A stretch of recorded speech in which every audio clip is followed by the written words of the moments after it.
A dozen donuts and one deadly surprise inside. Welcome to Marple Mysteries. I am your host, Harrington. Let me know where you're listening in from. I always look forward to it. You bring life to every episode. Let's crack it open. It started with a dozen donuts and a half-worried woman, neither of which on their own would have rated a blink from Nero Wolfe. But combined and delivered before breakfast, they managed the impossible. They made him pause mid-chew.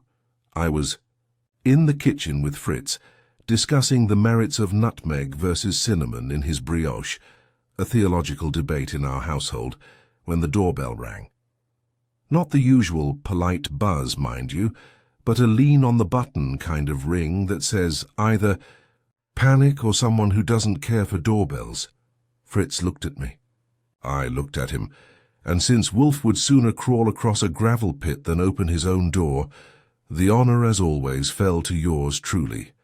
I found her on the stoop, short, solid, mid-30s, wrapped in a trench coat, with enough belt action to make it a naval operation. Her eyes were brown, wide, and twitchy in the corners. She had a white pastry box cradled in both hands like a baby. "Mr. Goodwin?" she asked. "That's me. You're here early for donuts." "They're for Mr. Wolfe. I need to see him, please." That "please" had a tremble in it. Not the romantic kind, the kind you hear right before someone tells you what a mess they've made. I stepped back and let her in. She passed me with the box, leaving a trace of powdered sugar and cheap perfume in the air. Fritz poked his head out of the kitchen and retreated, presumably to warn Wolfe that breakfast would be served with company. By the time I showed her into the office, Wolfe was already seated behind his desk, brow low and eyes scanning her as if she were a suspect before she'd opened her mouth. She placed the pastry box on the desk with delicate care. Wolfe looked at it as if it might explode. Then he looked at me. "Archie." "Her name's Miss Lenore Hart," she interrupted. "I own the Heart of Pastry on West 38th, Wolfe grunted. I could see his brain filing away that her bakery name lacked originality, which he hated, and employed a pun which he loathed. "I didn't come to sell you donuts," she said. "I came because I think someone might have killed my business partner, and I think they're going to make it look like I did it." Wolfe sighed. "Foy, Mr. Goodwin, remove the pastries." I picked up the box, partly to obey and partly to sneak a peek. Old habits die hard. Inside was a dazzling array: crullers, eclairs, jelly-filled, powdered, and a lone chocolate glazed with a pink rose piped on top. "Keep them," she said. "They were supposed to be for a wedding. The bride cancelled the order this morning. Then she told me Marvin had been found dead. In the bakery." That got Wolfe's attention, a flicker in his eyes. He motioned to the red chair and steepled his fingers. "Begin at the beginning," he said. So she did. Marvin Pettigrew, her business partner and co-owner of the bakery, was found dead in the prep kitchen around 5 a.m. by the early shift baker, face down in a pool of raspberry glaze. No forced entry, no sign of robbery, but a lot of yelling from the cops about tampering and internal conflict. "They think I poisoned him," she said, "but I didn't. And I didn't want to wait for them to decide whether I'm innocent. I needed help." Wolfe shifted, which is a bit like watching a mountain roll its shoulders. "Why us?" "I don't have a lot of money, but I know taste. And I know you don't leave your house unless you're threatened or bribed. So I brought a bribe, or peace offering." She gestured at the donut box. He made a sound halfway between a snort and a grunt. "Miss Hart, I am neither a connoisseur of bribery nor of pastry. Mr. Goodwin, are donuts within your sphere of culinary persuasion?" "I'll interrogate them thoroughly," I said. She didn't smile. "I don't know who else to trust," she said. "Marvin and I fought, sure, but I wouldn't kill him. I need someone who can help me figure out what really happened before the police make up their minds." Wolfe took a long breath through his nose, closed his eyes for a moment, and said the words that always meant I'd be walking into trouble. "Very well. Mr. Goodwin will accompany you to the bakery. He will observe, question, and report. You will give him full cooperation. In return, you will give. Quiet. She nodded. Yes, sir. As I escorted her out, I noticed she was gripping her empty hands like she missed holding the box. Maybe it had felt like armor. You think she did it? I asked when I returned. Wolfe reached into the box, took the cruller, and bit into it like a man testing a theory. No, he said after a long chew. She has poor taste in names, but not in pastry. That speaks to a particular kind of conscience. I nodded. That and raspberry glaze isn't the most efficient murder weapon, he grunted. Unless it's a cover. I got my hat. Time to find out what kind of corpse ends up in a kitchen at dawn, and whether a cruller was worth killing for.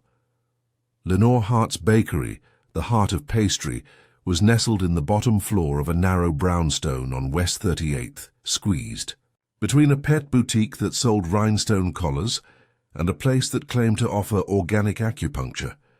If that tells you anything about the neighborhood, it's that rent was high and opinions were higher. Miss Hart didn't speak much on the drive over. I gave her space, which is what I do when someone looks like they're trying to hold their brain together with a paperclip and a piece of chewing gum.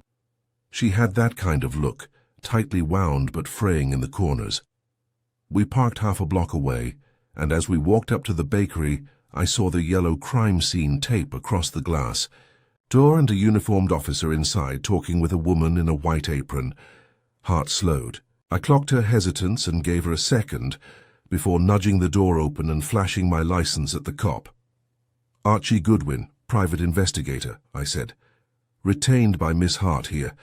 I'd appreciate a look around if you're done playing. Hopscotch with the evidence.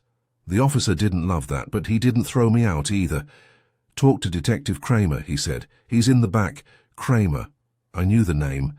He had a face like sour milk and a voice that could blister fresh paint. Not the friendliest, but not the dumbest either. If Wolfe had a grudging respect for anyone on the force, it was Kramer. That's not a compliment. It's more like not throwing a shoe at the radio. The bakery itself was tidy.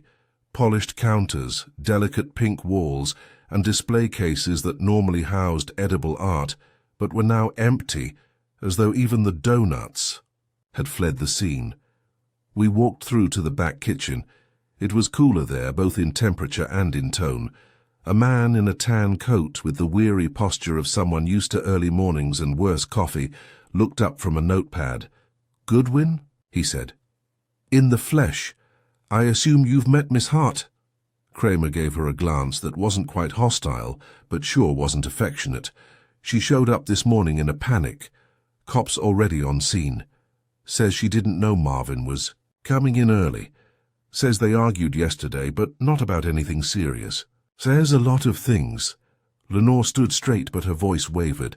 I told you I left last night around 9. Marvin had a key. Sometimes he came in early to prep for weekend orders. And you two argued about expanding the business, Kramer said flatly. That's what the assistant told us. She said Marvin wanted to franchise. You didn't. I wanted to wait, Lenore said. Not rush into something we couldn't sustain. Money's a classic motive, Kramer replied, making a note. And when money's involved, friendships die fast. Kramer turned to me. You're working this on Wolfe's behalf? More or less, I said. Mostly more. Then you tell your boss he's wasting his time. We've got motive, proximity, and no sign of anyone else entering the bakery after it was locked last night. Security system? I asked. Offline. Cut from inside. That raised a few eyebrows, including mine. We left Kramer to his notes and turned toward the prep area. The smell of pastry still lingered under the industrial chill. Vanilla, sugar, and a faint tang of bleach, which told me cleanup had already begun. But they hadn't scrubbed everything. There on the tiled floor behind the counter was the spot. The raspberry glaze had been cleaned up, mostly, but a faint pink stain bled into the grout.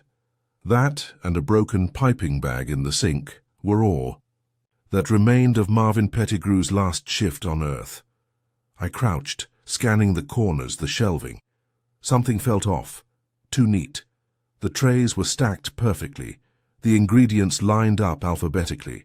Bakers are meticulous, sure, but this had the antiseptic feel of someone trying to erase not just a death, but a presence. "Did Marvin always clean up like this?" I asked Lenore. She shook her head. "No. He was messy, creative, but chaotic. I'd have to remind him to sanitize half the time. This is not Marvin. So someone cleaned up after he died. Or set it up before," she murmured. I looked over the prep table. Tools were there, mixing bowls, measuring spoons, a stand mixer, but something caught my eye. A tiny brown speck on the edge of the steel counter. Not sugar. Not cocoa. I scraped it with a plastic spoon from a sealed drawer and bagged it in a wax paper wrap. Might be cinnamon, might be blood, might be someone's idea of a red herring. Either way, I was taking it. On the way out, I asked the officer at the door if anyone had requested the security footage from the alley cam behind the building. He blinked, like I'd asked if the moon had teeth. "I'll run that up the ladder," he said, which is police code for probably not. Back at the car, Lenore exhaled like she'd been holding her breath since dawn. "Thank you," she said. "For what?" "For believing me." "I wouldn't go that far," I said. "I believe the cleanup looks staged. I believe the timeline's fishy. I believe you didn't walk in here at 5 a.m. to find Marvin dead, stage a cleanup, and wait for the cops to find you."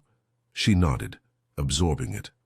"But," I added, "that doesn't mean I know who did do it." Back at the brownstone, Wolfe was in the plant rooms upstairs with Theodore Horstman. I waited until 11 o'clock sharp, when he returned to the office with the dignity of a pope descending from a cloud. I briefed him thoroughly.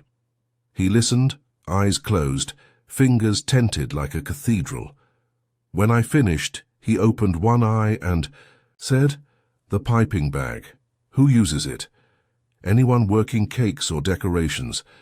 That kitchen has 6 piping bags, all washed and hanging to dry, except the one that was broken in the sink. Pink residue. Was that the one used for the rose? On the donut?" "I'd say yes, the tip size matches." Wolfe nodded slowly. "So a decoration bag was present before the crime or used during it?" "That's my guess." "Cinnamon?" he asked. "Maybe. Found a smear of something brown near the sink," he grunted. "Fritz can verify, but we have the beginning of a pattern. Tell me, what was Marvin Pettigrew's role in the bakery? Recipe creator, decorator. He handled most of the specialty commissions. Lenore did front of house and logistics, so he would have used that piping bag.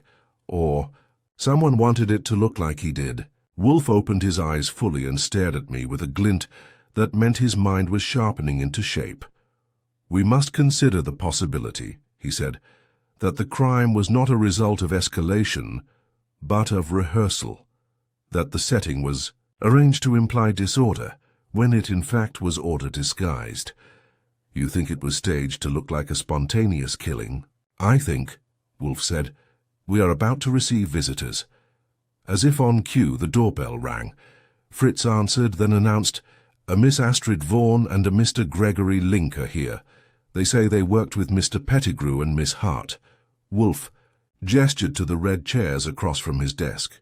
"Show them in," he said. "We are no longer discussing pastry. We are discussing performance." I took my notebook out and clicked my pen. The curtain had just risen. Miss Astrid Vaughan entered first, wearing a mustard-yellow trench that clashed with her auburn hair in a way that suggested the choice was intentional. Her face was narrow and pinched, her lipstick dark and calculated. She scanned the room with the cautious precision of a person used to dressing windows, not bearing souls. Right behind her came Gregory Link, tall, athletic, and immaculately casual in a blazer that probably cost more than my monthly shoe budget. He moved like a man who knew people looked at him and expected confidence, so he wore it like cologne. Fritz ushered them in with the dignity of an ambassador escorting two unwanted diplomats. They took the twin red chairs facing Wolfe's desk. Astrid crossed her legs and sat rigid. Gregory slouched with one ankle on his knee and a lazy grin that looked pasted on. Wolfe gave them 10 seconds of silence to stew in, then lifted one finger, which in his language meant I was to begin the tea. Introductions, this, I said, is Mr. Nero Wolfe. I'm Archie Goodwin, his legman. He has questions, you have answers. If anyone lies, I'll take notes, and Mr. Wolfe will have you for breakfast. Figuratively speaking. Start with your names, occupations, and your relationship with the late Marvin Pettigrew. Astrid's eyebrows rose slightly. Is this an official interrogation? No, I said. Official interrogations have harsher lighting. She adjusted her coat collar, smoothed her skirt, and cleared her throat. Astrid Vaughan, I handle branding and storefront design for the Heart of Pastry. I've worked with Lenore and Marvin for the last 18 months. I was brought in when they rebranded. New logo, color scheme, social strategy. Wolfe's eyes flicked toward me, clearly registering the aesthetic culprit for the name pun and the pink walls.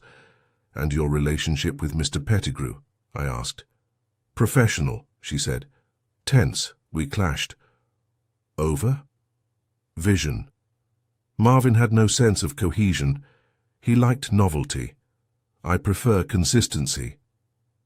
His creative mess threatened the brand, Wolfe murmured. You disapproved of his methods. He was brilliant but erratic. Gregory chuckled. You disagree? I asked him. Not at all, he said, his grin widening. Gregory Link. I was the delivery and events guy, managed logistics, catering orders, worked the counter when Lenore was out. Marvin was high-strung, not always fun, but talented. I had a good relationship. I stayed out of his way, Gregory said. Mostly. Wolfe opened his eyes fully and spoke, his voice as cool and trimmed as his orchids. Mr. Link, Miss Vaughan, what were your movements the evening before? Marvin Pettigrew's death. That cooled the room by 5 degrees. Astrid sat straighter. I left the bakery around 6. We had a meeting about a bridal order that was falling apart. Client changed the theme 2 weeks out. I had notes to revise. I went home. Alone? Wolfe asked. Yes. No one can verify this? She hesitated. I made phone calls. You can check my phone records. Gregory's turn. I closed up with Lenore around 9, he said. We were prepping trays for a Chamber of Commerce brunch the next day. Marvin was already gone by then. Gone where? Gregory shrugged. Said he had work to finish at home. Probably designing something absurd with lavender glaze and gold leaf. That was his thing. Wolfe leaned back and gave them both a moment to squirm under his gaze. Miss Hart tells us the security system was disabled from within, he said. Do either of you have access codes? Astrid shook her head. No. Only Lenore and Marvin. Gregory paused. Lenore gave me the code once when I had to let in a repairman. I wrote it down but tossed the note. Convenient, I said. He looked at me. It was months ago. I didn't use it again. Wolfe frowned slightly. Do either of you know of any threats made against Mr. Pettigrew? Astrid snorted. He made plenty of enemies, but threats? No, just irritation. He had a knack for poking people. Gregory tapped the arm of his chair. There was a guy, customer, kept demanding refunds. Marvin banned him, said the guy was being abusive. Name was Quigley or something, big fellow. Red beard. Used to hover at the register and mutter about sewing. Wolfe's eyes shifted to me. Find Mr. Quigley, he said. Got it, I replied. Wolfe shifted topics. Do either of you recognize this? He held up the wax paper I'd wrapped the brown smudge in. Astrid peered at it. Looks like cinnamon. Gregory leaned closer. Yeah. Marvin used Vietnamese cinnamon in his snickerdoodle cream blend. It was his signature. I raised an eyebrow. Would that be used in the wedding order? Gregory shook his head. No, The bride was allergic to cinnamon. Marvin had to switch recipes.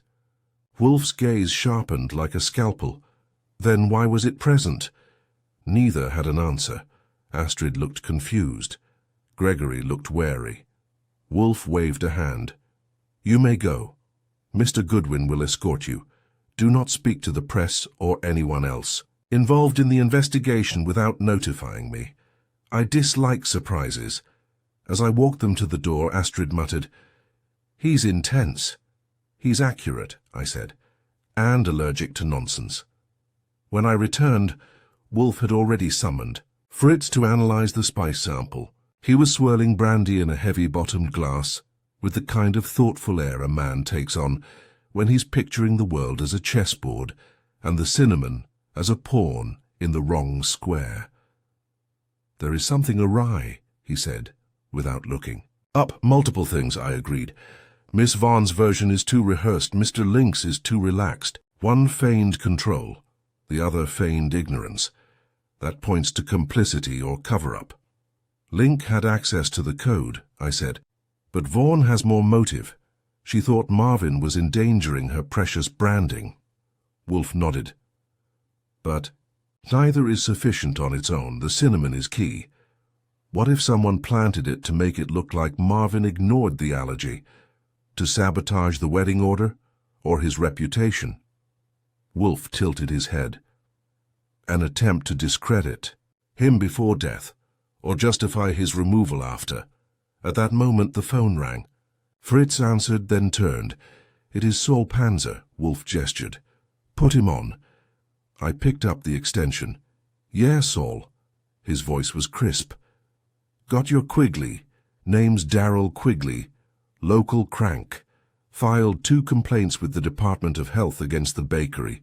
Both dismissed. He was seen yelling outside the shop last Thursday. I have an address. Hold on to it, we might need a visit." I hung up and relayed the details. Wolfe nodded once. "Send Saul," he said. "You have another assignment." "Name it." "Interview the bride who cancelled the wedding order. Find out why. If her allergy was fabricated or if her panic was genuine. Therein lies our hinge." I grabbed my coat. "What do you think we're circling?" He closed his eyes, murmuring, "A false narrative built atop a petty truth. Someone used pastry to mask poison, or poison to mask pastry. We must unmask both." He paused. "And Archie, mind the frosting. It may conceal more than sugar." I tipped my hat and headed for the bride. Whoever killed Marvin Pettigrew had stirred something nasty into the batter, and I was about to taste it. Finding the bride took less time than you'd think, which tells you one of 2 things. Either Saul Panzer is a magician with a Rolodex, or the wedding scene in Manhattan is gossipy enough to make a scandal spread faster than powdered sugar on a hot day. Possibly both. Her name was Whitney Delacroix, which sounded like she should be modeling champagne in Paris instead of planning nuptials in Chelsea. She lived in a sleek little apartment with high windows and low furniture, the kind that looks like it cost a fortune but feels like sitting on plywood. When she opened the door, she looked the way expensive perfume smells, polished, poised, and vaguely amused that someone was bothering her at 11 a.m. "Yes," she said, arching an eyebrow at me over a porcelain coffee mug. "Archie Goodwin," I said. "Private investigator. You cancelled your wedding order with the heart of pastry yesterday morning. I'd like to ask you why," she blinked. "You're not with the police?" "No, ma'am, I'm with someone more dangerous. Nero Wolfe." That got a slight smile out of her, which was probably the equivalent of a belly laugh by her standards. "Come in," she said, sweeping a manicured hand toward the living room. "I'm guessing this is about Marvin." I stepped inside, took a quick scan. No signs of panic, no signs of mourning, just a lot of velvet glass and a faint smell of gardenias. "Did he?" "You know he was dead when you cancelled the order?" I asked. She settled into a chair shaped like a question mark. "Not exactly. I'd heard something happened. A friend of mine works 2 doors down from the bakery. She saw police cars and told me there'd been An incident. I was already having doubts about the order. That just sealed it. Why the doubts? Whitney toyed with the handle of her mug. Marvin was brilliant but erratic. I asked for a simple rose motif. What he delivered in the tasting looked like Marie Antoinette's tea cart exploded. It was beautiful, but not what I wanted. Lenore didn't intervene? She tried. But I could tell she was stuck between defending him and keeping the client. She suggested adjusting the design. Marvin disagreed. I nodded. So you cancelled, because of artistic differences. And because I wasn't entirely sure he hadn't slipped cinnamon into the filling after I told him I was allergic. Now that raised both eyebrows, mine and hers. Did he actually do that? I asked. I don't know, she said, and now her voice got a little tighter. I didn't eat it. The smell was off, I could tell, and when I confronted him he laughed, said I must be imagining things, but I wasn't. I could smell cinnamon in the mousse. Vietnamese cinnamon? I wouldn't know the region, she said, annoyed now. I just know it makes my throat close. If I hadn't been cautious, I might have ended up in the ER, or worse. You think it was deliberate? She hesitated, then said, I think he was angry that I didn't like his design, and maybe he wanted to make a point. Or maybe he just didn't care. Either way, it scared me. I cancelled the order that night before anyone was dead. That caught my ear. You told Lenore that night? Yes. I sent her a message around 10. She replied in the morning. By then the police were already there. So the cancellation came before the crime, not after. That meant the bridal drama wasn't just fallout. It might have been part of the fuse. I asked a few more questions. Nothing new emerged, and thanked her for her time. On the way out, she called after me. You know, she said, if someone did poison him, it wouldn't surprise me. He had that kind of energy, the kind that attracts enemies. Back at the brownstone, I delivered the report to Wolfe, who had returned from the plant rooms and was sipping beer like it held the secrets of the universe. He listened in silence, then said, She was correct. It was cinnamon. Fritz confirmed. That complicates things, I said. No, it simplifies them. Someone laced a mousse with cinnamon after being warned of an allergy. Marvin denied it. But the cinnamon was real. Then either he did it out of spite, or someone else did it to frame him, Wolfe finished. And now he is dead, which means the frame served its purpose or had unintended consequences. I sat. You think someone tried to ruin him professionally and went too far? I think, Wolfe said slowly, that someone believed Marvin Pettigrew's death would resolve more than one problem. We were interrupted by a buzz from Fritz, who announced, Saul Panzer is here, and he brought someone. Wolfe looked surprised.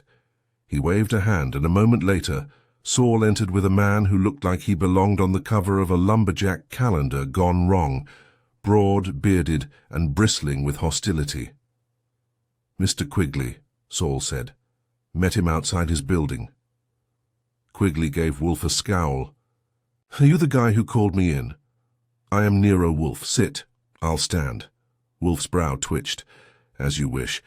Mr. Quigley, I understand you had grievances with the heart of pastry. Damn right I did. They poisoned me. Explain. Bought a banana cream tart 2 months ago. Tasted like cleaning fluid. Told them. Marvin told me to stop harassing staff. Lenore told me not to come back. Filed a complaint. And you were recently seen shouting outside the shop. I wanted an apology. Got cops instead. Did you ever threaten Marvin Pettigrew? Quigley glared. I threatened to write a blog post. That's as far as I went. Where were you yesterday morning? At my apartment. Asked the plumber. My toilet exploded. He was there fixing it. I made a note. Saul gave a small nod. He'd already verified the alibi. Wolfe dismissed Quigley with a flick of the fingers. Thank you. That will be all. Quigley left, still grumbling. Saul lingered. You get anything from Vaughan and Link? He asked. Vaughan's icy. Link's slippery, both had access, but get this.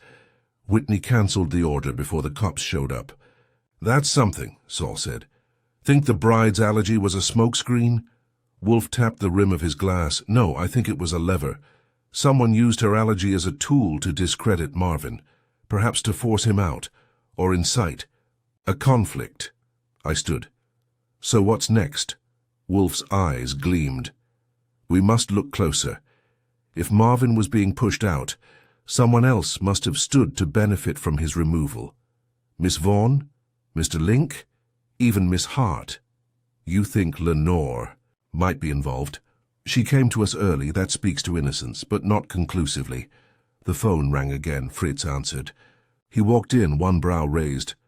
For you, he said to me. A man named Trudy. I frowned. That's a name? He handed me the phone. Goodwin here. A nasal voice rasped into my ear. Trudy's cakes. Marvin used to come here. Said he needed a backup supplier. Strange thing, last week he asked me to remake a mousse blend he said he'd developed. Only it wasn't his, it was mine. He stole my recipe last year. Why are you telling me this now? Because I saw the news. He's dead. And if someone killed him over that mousse, I want it on record. Marvin Pettigrew was a thief. I hung up slowly, turned to Wolfe. Marvin didn't just bake, he borrowed.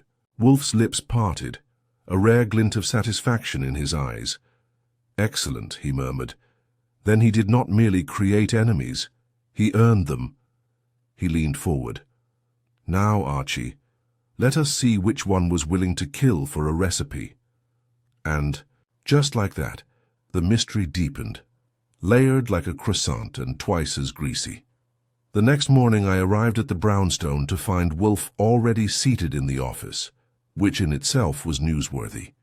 He didn't usually grace his chair before 9, and even then it was with the enthusiasm of a man arriving at his own funeral. But there he was, rotund and majestic, already sipping his beer and eyeing the latest notes I'd compiled from the Trudy tip-off like they were spiced with arsenic. You're early, I said, dropping my coat on the rack. You're late, he replied without looking up. It was 8:45. I see you're eager to bake someone, I said. Who's our top suspect now? He didn't answer immediately, which meant his mind was either sharpening a theory or trying to untangle one that didn't fit yet. I'd learned not to interrupt the machinery while it was spinning. Finally, he spoke. You are going to the heart of pastry again this morning. I want you to ask Miss Hart 3 questions. First, whether Marvin kept a notebook for new recipes. Second, whether any unusual payments were made from the business accounts in the last month. And third, he paused, leaning back in his chair, who had keys to the storage cabinet in the back kitchen. I jotted them down. You're narrowing in. I am triangulating, Wolfe said. We are surrounded by deceitful pastry. Chefs, each is lying in a way that distorts the truth. Our task is to adjust the lens. I drove to the bakery, which was still shuttered tight, though the crime scene tape was gone.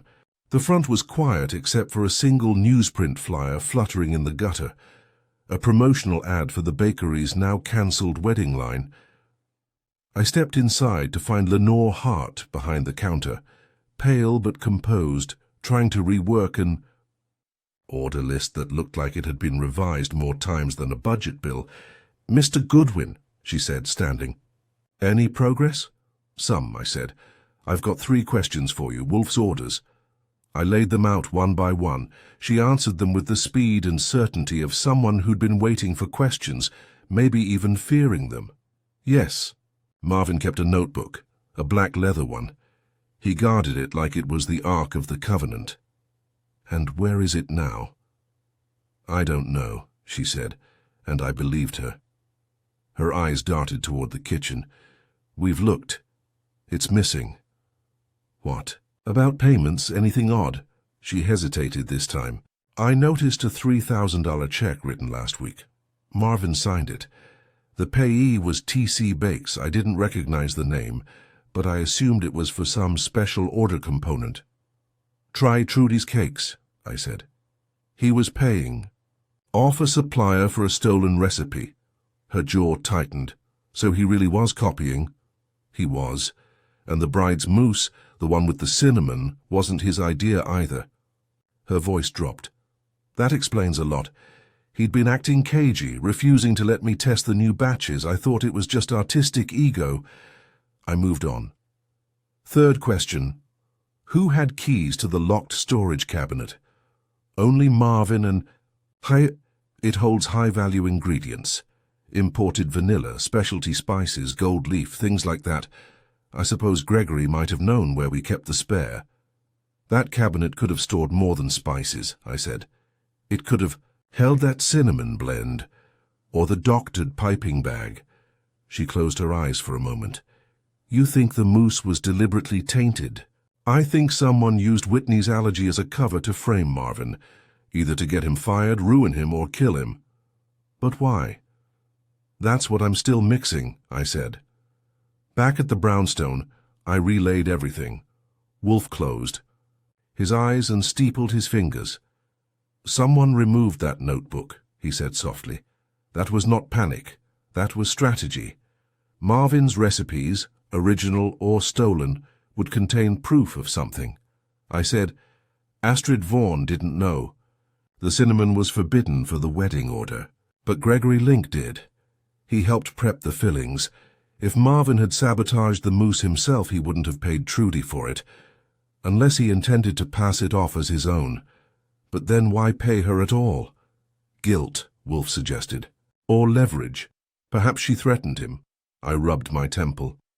Let's say Link found out Marvin stole the recipe. He sees an opportunity. He makes a switch, slips cinnamon in the mousse, waits for Whitney to blow the whistle, and uses the fallout to push Marvin out. Or Astrid, Wolfe said. She was obsessed with brand image. A food allergy scandal would have ended Marvin's standing, but it backfired, because Marvin died. Precisely. Now we must ask, was his death the result of the sabotage, or did someone capitalize on the aftermath and finish the job? The doorbell rang. Fritz appeared.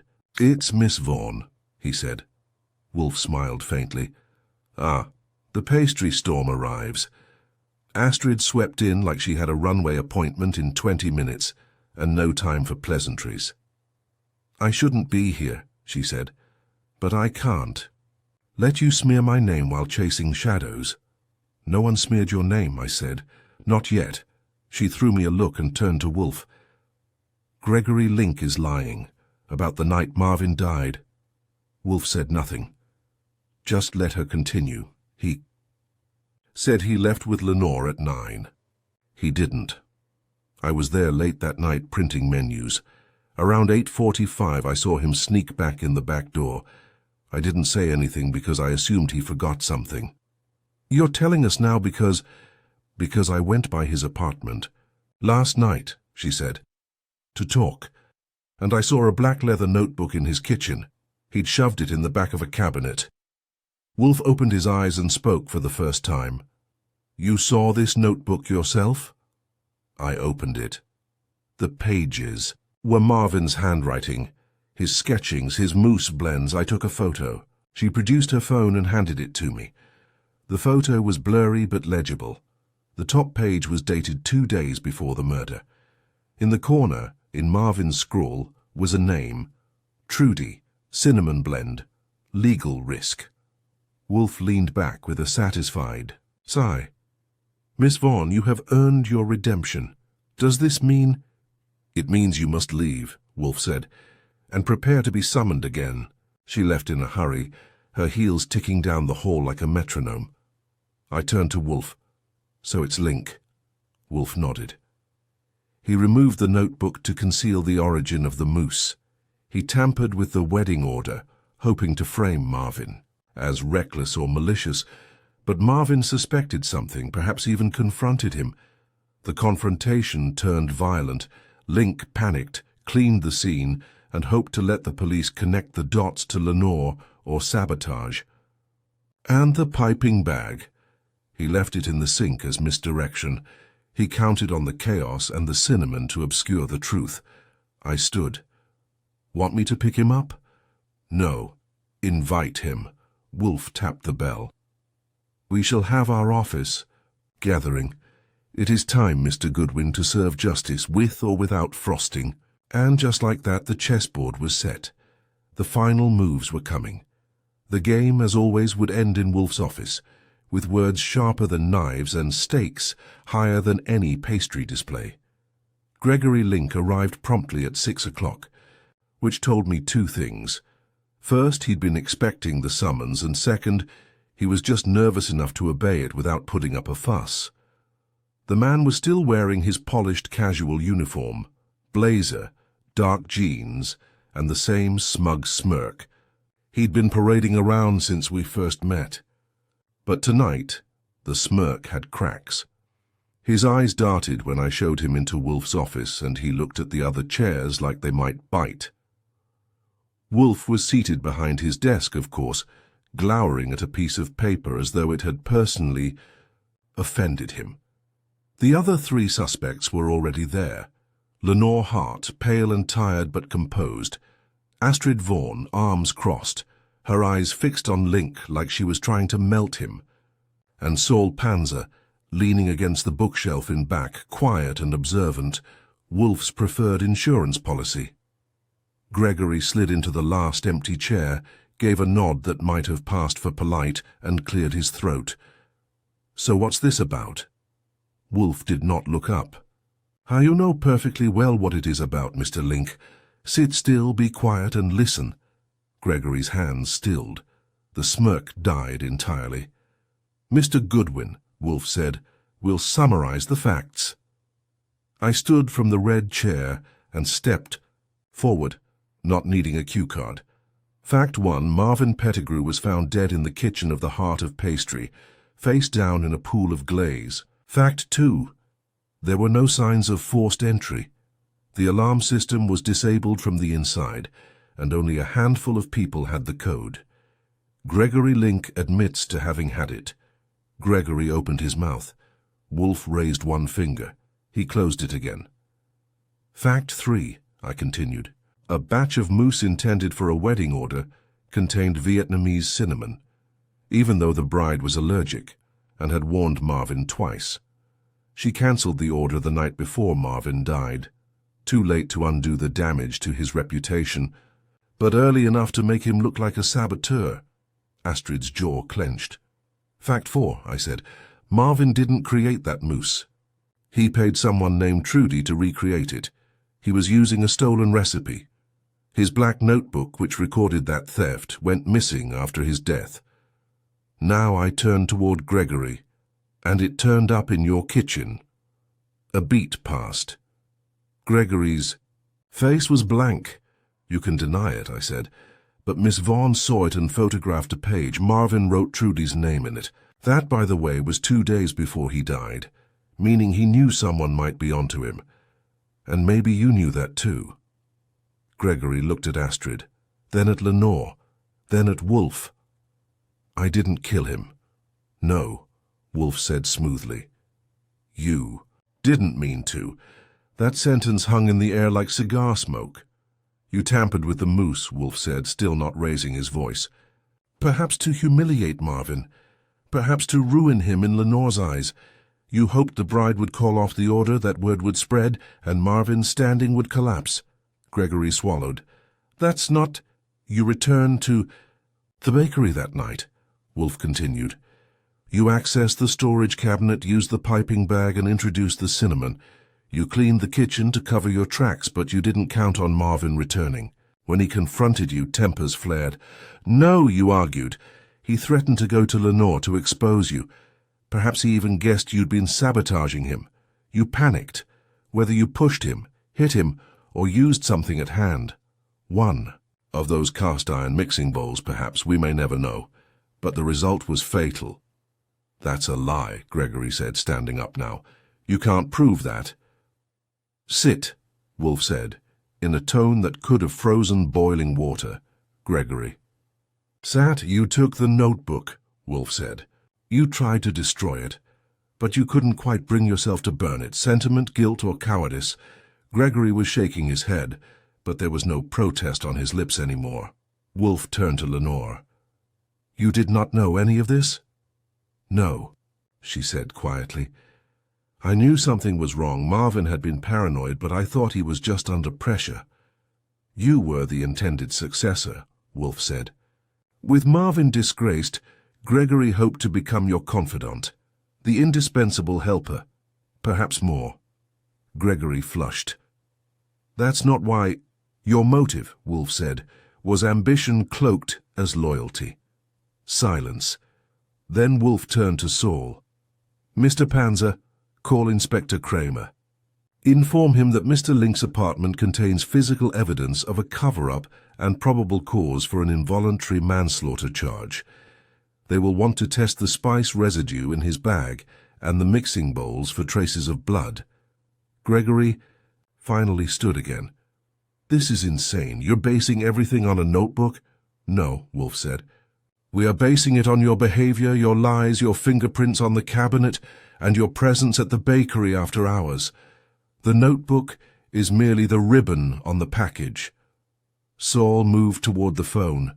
Gregory's shoulders slumped. Astrid let out a sharp breath. "So, Marvin was sabotaged. All that noise about his being erratic.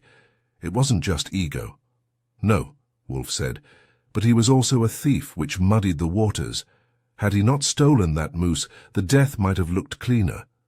Lenore stood now, facing Gregory. "You let me think he killed himself with negligence. You let me think he might have been suicidal from stress." Gregory didn't answer.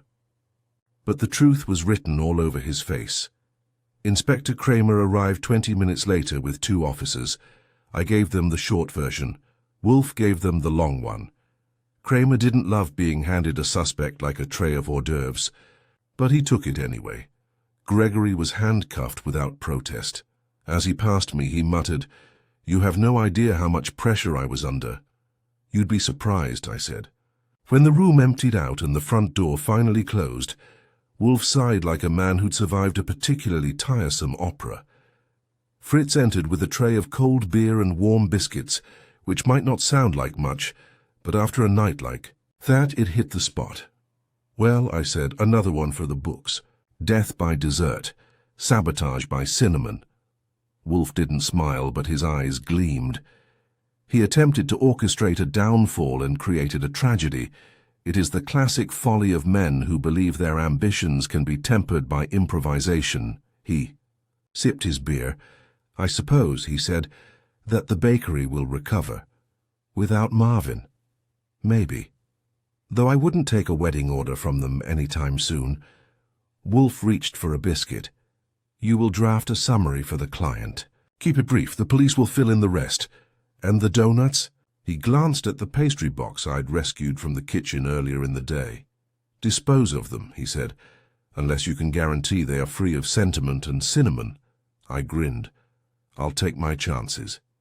As I bit into a chocolate, glazed and leaned back in my chair, I thought about Marvin Pettigrew, difficult, brilliant, and too tangled up in his own contradictions to see what was coming. And I thought about Gregory Link, who thought he could bake a better future by burning a corner of the present. The brownstone was quiet again. Justice had been served, and dessert, finally, was safe. The morning after Gregory Link was carted off, in a squad car the brownstone settled back into its natural rhythm. Orchids upstairs, Fritz in the kitchen composing a mushroom souffle with the reverence of a priest preparing the Eucharist, and Wolfe comfortably lodged behind his desk, where he intended to remain for the rest of his natural life. I came in carrying the Gazette, which, thanks to someone's enthusiastic tongue, I'm not naming names, but Kramer's disdain for Wolfe doesn't extend to passing up an easy headline, had already run with the story. Donut drama ends in death. Pastry chef's killer caught. After cinnamon scandal, I dropped the paper on Wolfe's desk. He looked at it like it was a tax form written in crayon. "Fame again," I said. "You're going to need a larger desk just to fit your ego." He grunted and flipped the page without interest. "They've misspelled Vietnamese." Your real concern, obviously. He gave me a look that would have melted frosting. What concerns me is that we have concluded the matter too neatly. That was enough to make me stop halfway to my coffee. Neatly? We've got motive, means, a confession practically etched on Link's face, and a missing notebook found in his kitchen. What's not neat? Wolfe laced his fingers. Too neat. Mr. Link is culpable, yes. He tampered with the moose, concealed evidence, and contributed to the sequence of events leading to Pettigrew's death. But I do not believe he committed the fatal act. I stared at him. You think there's another twist? Wolfe, you're going to run out of suspects. Astrid is too focused on fonts. Lenore's been clear as glass and Marvin's dead. Unless you think Fritz did it to protect the sanctity of dessert. The blow that killed Marvin Pettigrew, Wolfe said, was not struck in panic. Come. Again? I had Saul retrieve the preliminary autopsy report. The head trauma was clean, blunt force applied with control, not frenzy. No defensive wounds, no sign of a struggle. Marvin was caught unawares, perhaps even turned away. That doesn't contradict Link, I said. He could have surprised him, possibly. But the evidence of staging, the overly clean workspace, the piping bag carelessly left out, the selective removal of the notebook, all suggest method, not panic. Mr. Link is not meticulous. He is opportunistic.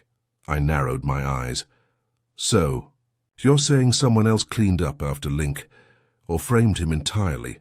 I'm saying, Wolfe said, that someone saw what Link had done, perhaps the tampered moose, perhaps an argument in progress, and made a decision to escalate. The implications were beginning to sink in. If you're right that someone is still out there, yes, he tapped his fingers on the arm of his chair, and they will believe they have gotten away with it. A pause. Unless we offer them a reason to reveal themselves, I leaned forward. You want to bait a killer? Precisely, with the truth. He had me call Lenore Hart. She arrived an hour later, still visibly shaken from the previous day's events, but composed enough to dress in a smart navy blouse and slacks, funeral colors but businesslike. You said there was a follow-up? She asked as Fritz took her coat. There is, Wolfe said. Please be seated.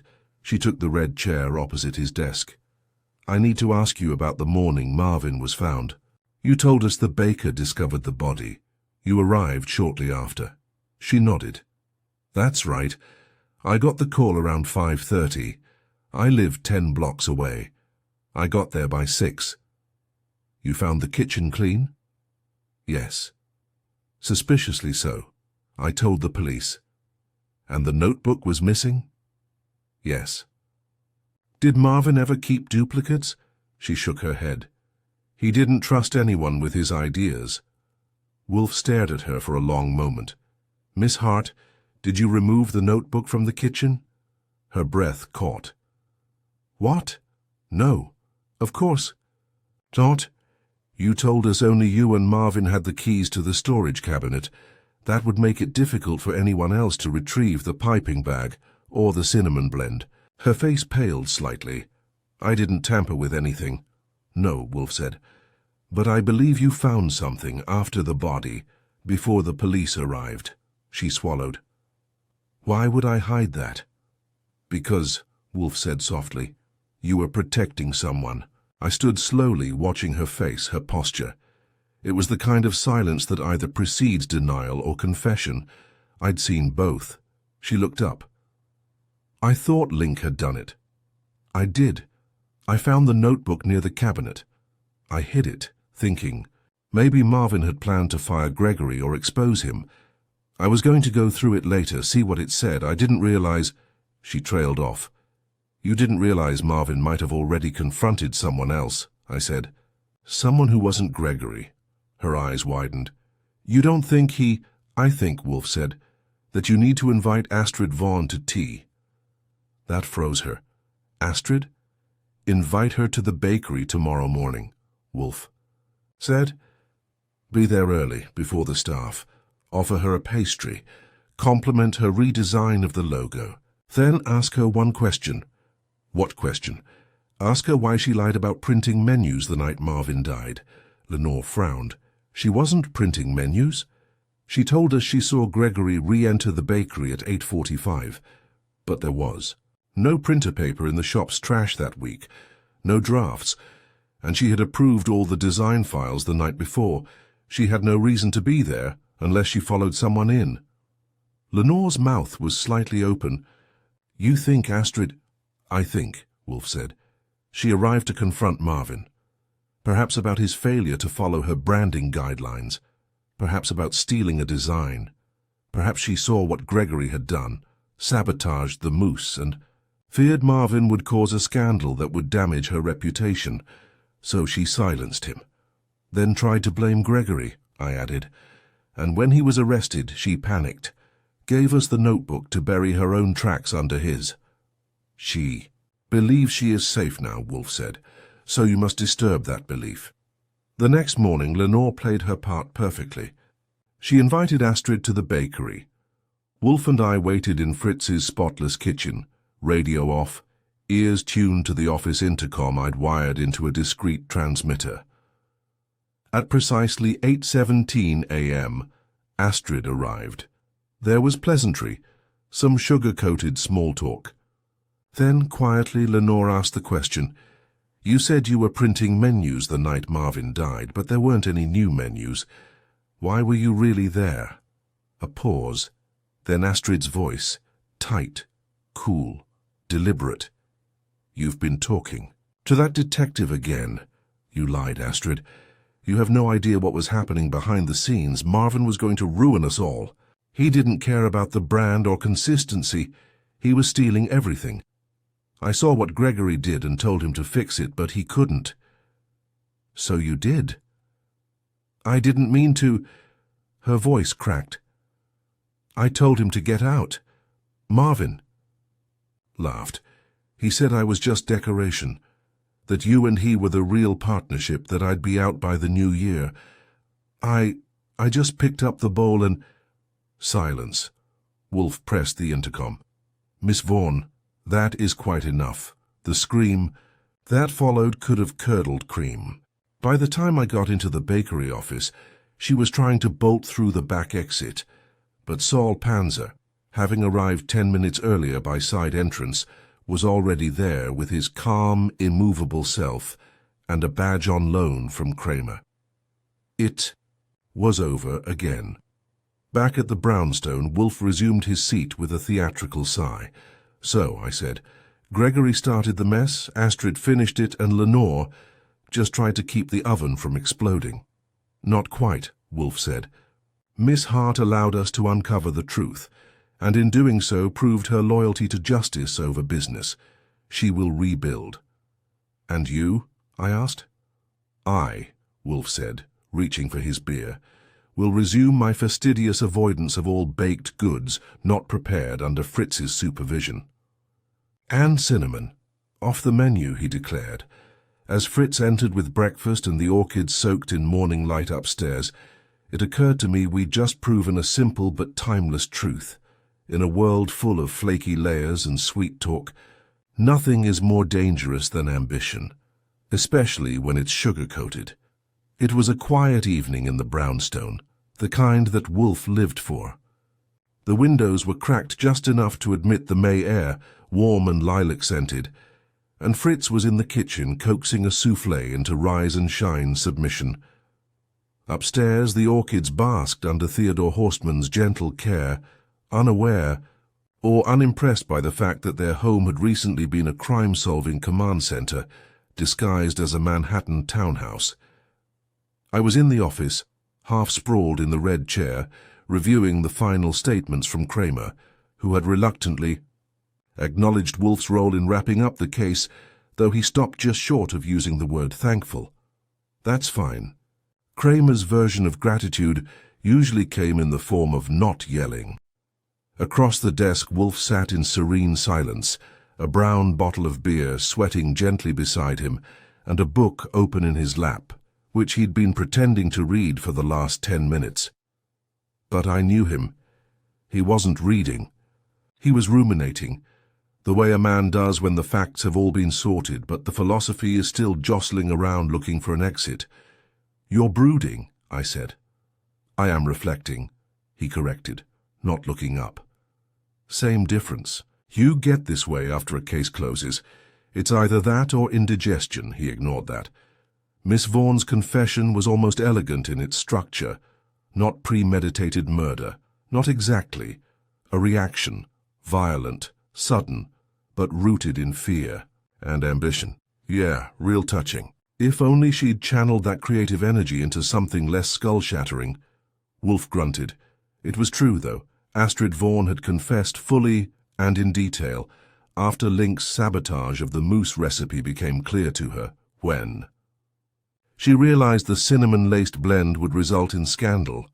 She confronted Marvin, expecting him to take responsibility, fix it, grovel.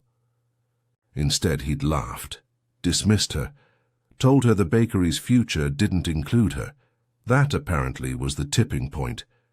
She grabbed the heavy ceramic mixing bowl from the prep counter and struck him. Once. A clean, efficient blow to the base of the skull. Not frenzied, not clumsy. Just enough to end the conversation. Forever. When she realized what she'd done, she saw a way out. Link had tampered with the mousse. He had a motive. So she cleaned, rearranged, and let the pieces fall into place, confident that the police and maybe even Wolfe would connect the dots straight to Link's feet. It had almost worked. Clever, Wolfe murmured now, but not quite clever enough. He closed his book with a soft snap. "Miss Hart," he went on, "will need time. She's lost both her business partners, one to death, the other to handcuffs. But she possesses resilience. I believe the heart of pastry will continue. If only because New York still needs somewhere to get a cruller that doesn't taste like drywall," I added. He nodded. "You will see to it that our invoice reflects the complexity of the case." "That mean," he sipped his beer, "an additional 15%. I grinned. "For pain and suffering?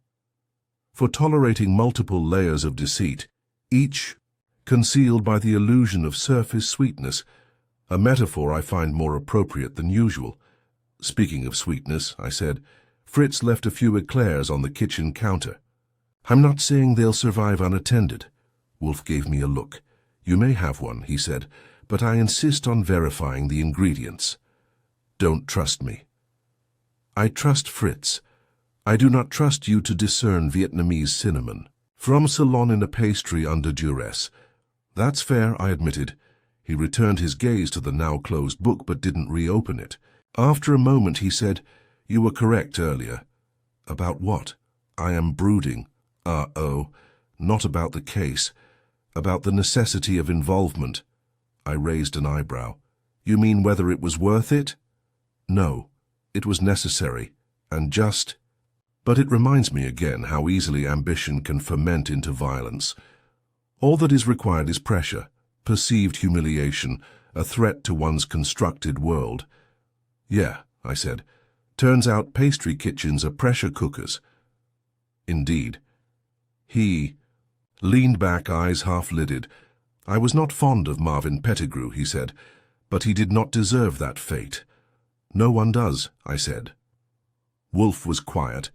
Then, in a tone more thoughtful than usual, he added, "This is why I remain here, Mr. Goodwin, not because I am lazy or indifferent, because the world out there is undisciplined, and when it spills into here it must be put to rights." I nodded. "And because no one messes with your orchids." "There is that, yes." We sat in silence for a moment longer. Then Fritz appeared at the door with a tray. "Dinner is ready," he announced. "Sea bass with fennel, and I chilled the 2015 Pouligny Montrachet." Wolfe sat up like royalty summoned to court. "Excellent." Fritz gave me a look. "I saved you 2 eclairs." I stood, stretching. "See? Now that's justice." As we headed into the dining room, Wolfe paused at the door. "Mr. Goodwin." "Yeah?" He turned, the corners of his mouth lifting ever so slightly. "Well done." I blinked. "That's it?" He nodded. "That is all." Which, from Nero Wolfe, might as well have been a standing ovation. So we had sea base, and I had 2 eclairs. Fritz wasn't kidding, they were perfection, and for a while we didn't. Talk about pastry, murder, cinnamon, or betrayal. Just wine, ingredients, and whether Fritz's stock could be improved by roasting the bones another hour. The world outside kept spinning. Newspapers would run their follow-ups. Kramer would pretend. It was all routine. Miss Hart would replace signage, customers would come back.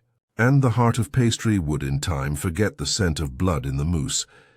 But in the brownstone the air was still, the dinner was warm, and Wolfe, ever the immovable intellect, had once again outwitted a world too prone to pretending. That sweetness meant safety.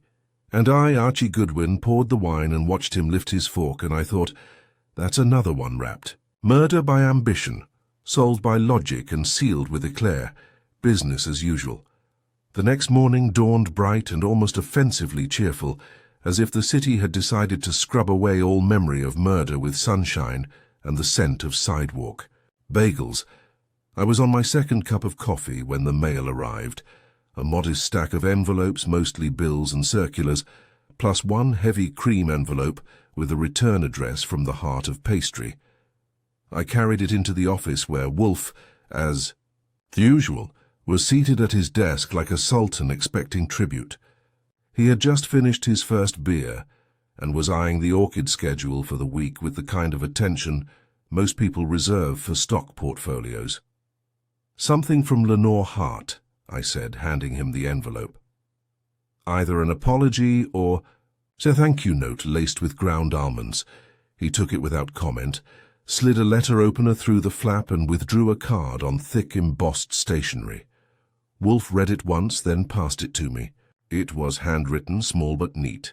"Mr. Wolfe, I don't have the words to properly thank you for what you did. The bakery is still standing because of you, though it's a quieter place now. I've told the staff we'll reopen next week. Smaller. Hours, fewer staff, but a clean start. I've enclosed a token of appreciation. I know you don't eat pastries, but I assure you, Fritz will approve. With respect and gratitude, Lenore Hart." The enclosure turned out to be a gift certificate. $100 worth of desserts from the heart of pastry. I blinked, then grinned. "I stand corrected. It's not poisoned, it's edible currency." Wolfe scowled. "I neither require nor desire further acknowledgement. Justice is its own satisfaction." "Maybe so, but justice doesn't come with cream puffs." He let out a soft "foy" and waved the certificate away. "You may do with it as you please," which, coming from Wolfe, was like being handed the keys to the chocolate kingdom. I tucked the envelope into my jacket pocket. "And speaking of sweets," I said, "you still haven't said what tipped you off." "To Astrid?" he asked. "Yeah, Link had motive, access, and a history. Astrid. She played it calm." He leaned back in his chair. "She was too calm, too ready. She offered Gregory's location, the notebook's discovery, and a conveniently timed photograph, all of which only arrived after Gregory became a target. She didn't step forward until she saw which way the tide was turning. She hedged. Her bets. She did more than hedge," Wolfe said. "She gambled and nearly won, but she made one critical error." He paused. Of course he paused. "She assumed no one would verify her story about the menus. That small lie, unnecessary even, betrayed the larger one. Lies always require scaffolding, Mr. Goodwin, and a single rotten beam collapses the structure." I nodded. "Still, it worked until Lenore asked the right question." "She did so with courage," Wolfe said. "A commendable woman. I hope she succeeds." He reached for his beer, paused, then added, "Though I do not advise another partner. Partners, I have found, are rarely worth the trouble." "I'll try not to take that personally," I said. "You may," he replied, "but I would prefer—" "How you didn't?" The doorbell rang and Fritz answered. A moment later he returned with Saul Panzer, still dressed in his raincoat and fedora, though the sky outside was cloudless. "You're early," I said. "Don't tell me Kramer's got another pastry-related homicide." "No, just tying a bow on this one," Saul said. He took a seat without invitation. He's one of the few who can get away with it. Astrid Vaughan was arraigned this morning. Voluntary manslaughter, obstruction of justice, tampering with evidence. Her lawyer's already angling for a plea. "Link?" I asked. "Still in holding. He may face lesser charges. Probation, maybe." Wolfe nodded. He did not strike the blow, but his actions set it in motion. Saul pulled out a small notebook. Interesting detail. Astrid had a previous business in Chicago, branding firm, collapsed 3 years ago in a minor fraud scandal. Nothing criminal stuck, but a pattern emerged. Control issues? Exactly. Her identity was built around precision. Marvin's chaos threatened that. When he laughed at her, she saw him as the ruin of her second chance. She was right, Wolfe said, about the threat. Wrong about the response. Saul flipped the notebook closed. "That's it from me. Unless you want an eclair, I've got errands." "I am sated," Wolfe said. "Thank you." When Saul left, Wolfe was quiet for a while, eyes drifting to the window. Then he said, "The motive, Mr. Goodwin, was not jealousy, nor greed, nor even fear. It was narrative. Miss Vaughan believed she was living a redemption arc. Marvin shattered it with one sentence, and she decided to write a new ending. Precisely. That's the kind of thing Wolfe says once, then never again, like a stamp he places on the case file before sealing it shut.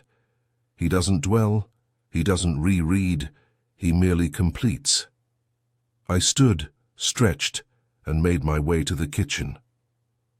Fritz had left a cooling tray of lemon tartlets on the counter, each topped with a small curl of candied zest.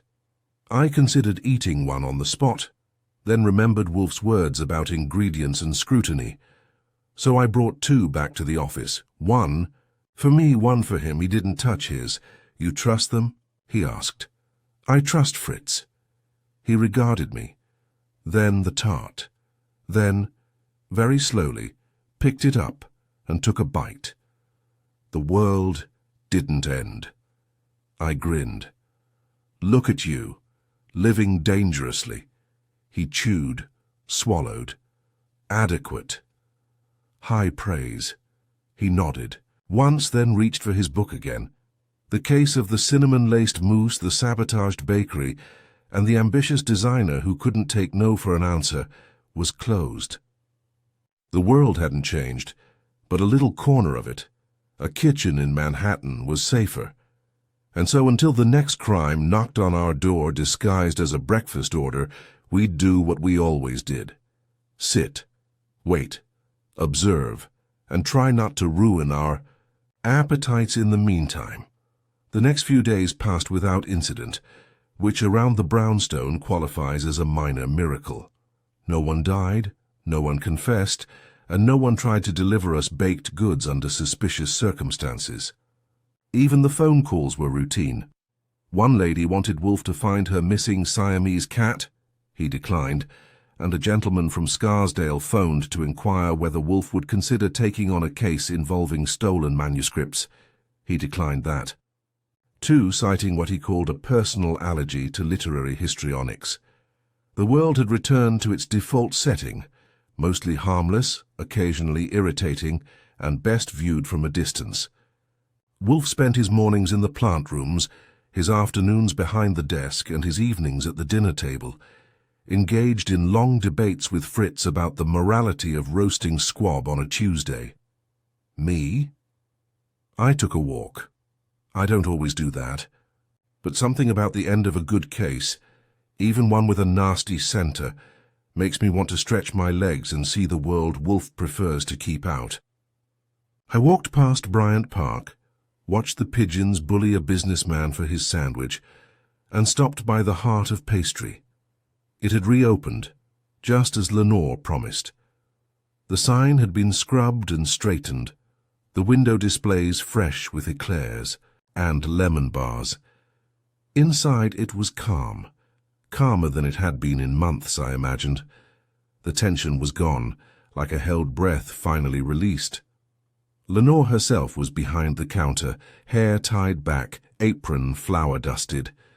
She looked up, startled, then smiled. "Archie," she said, "I wasn't sure I'd see you again."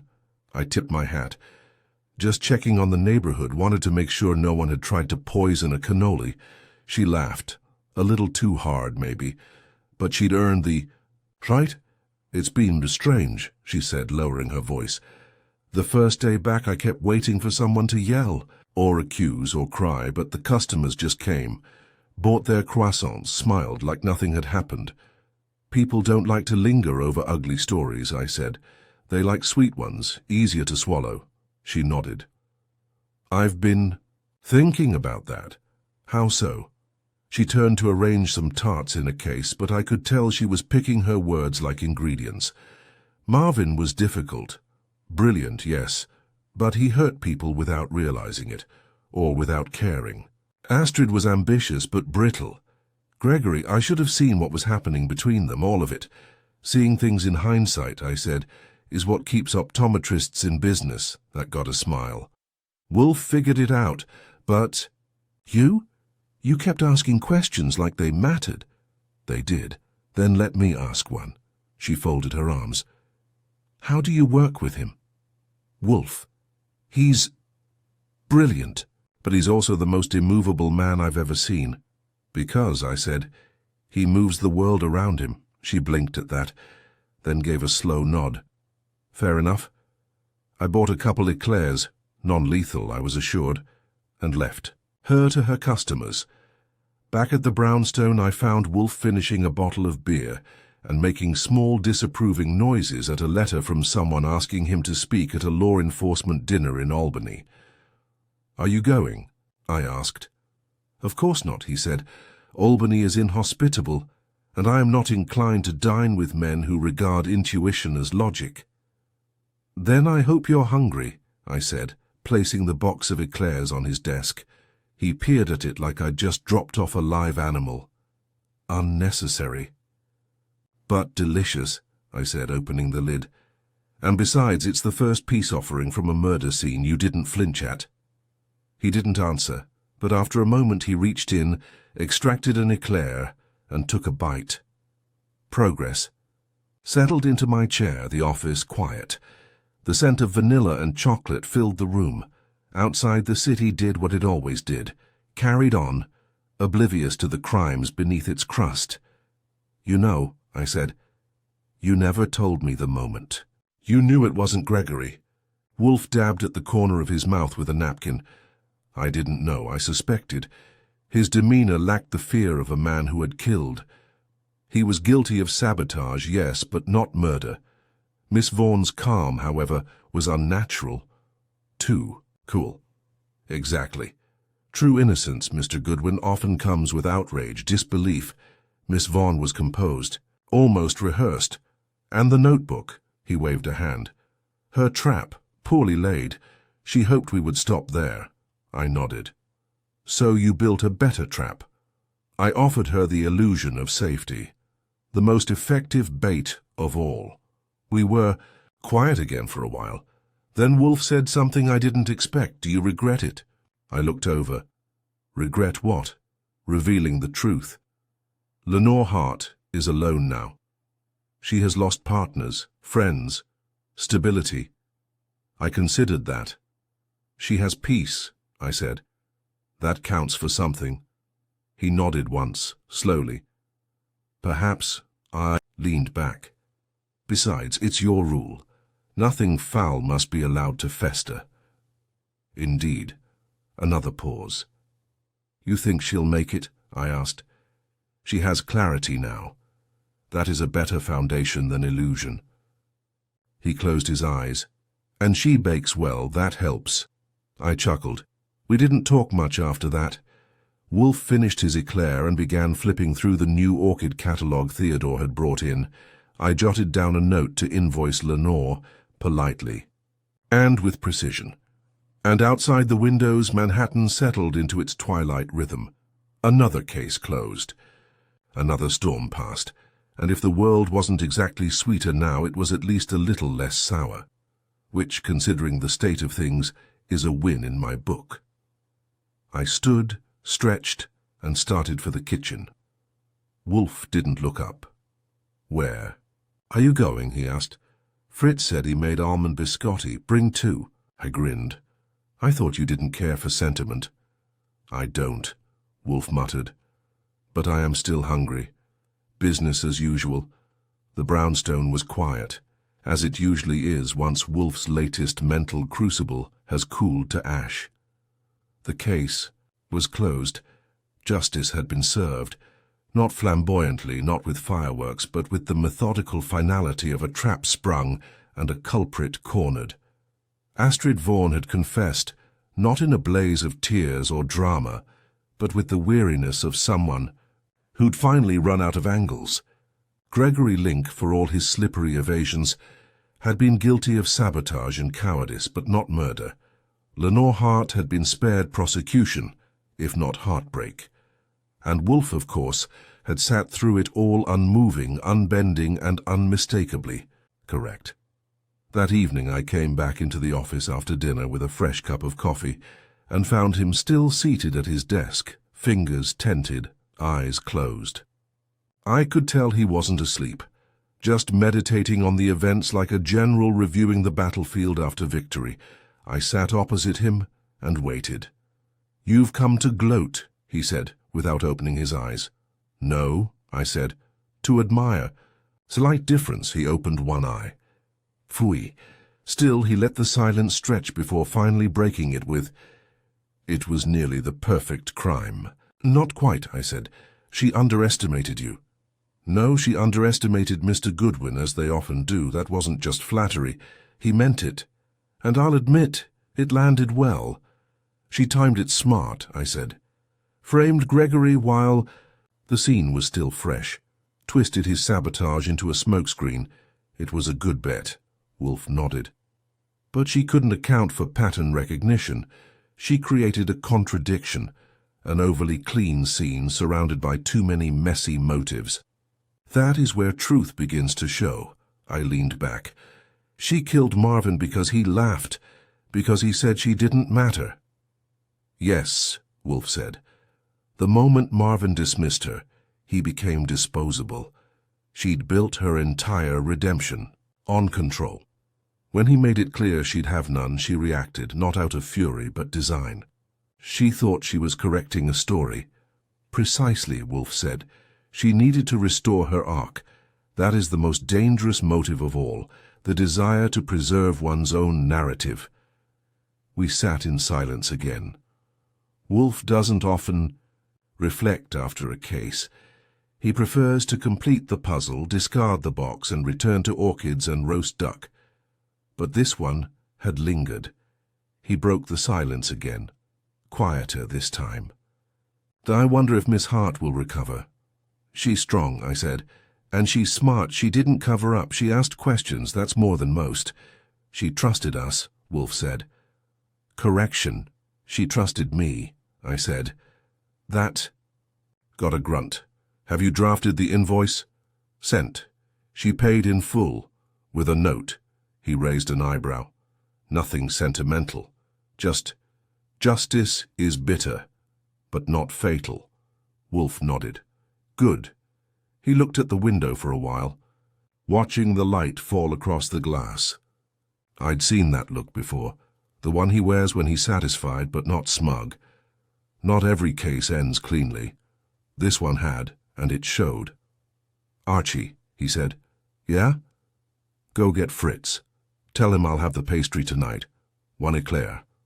"No cinnamon," I smiled. "You're evolving." "No," Wolfe said, eyes closed again. "I'm hungry, so I did.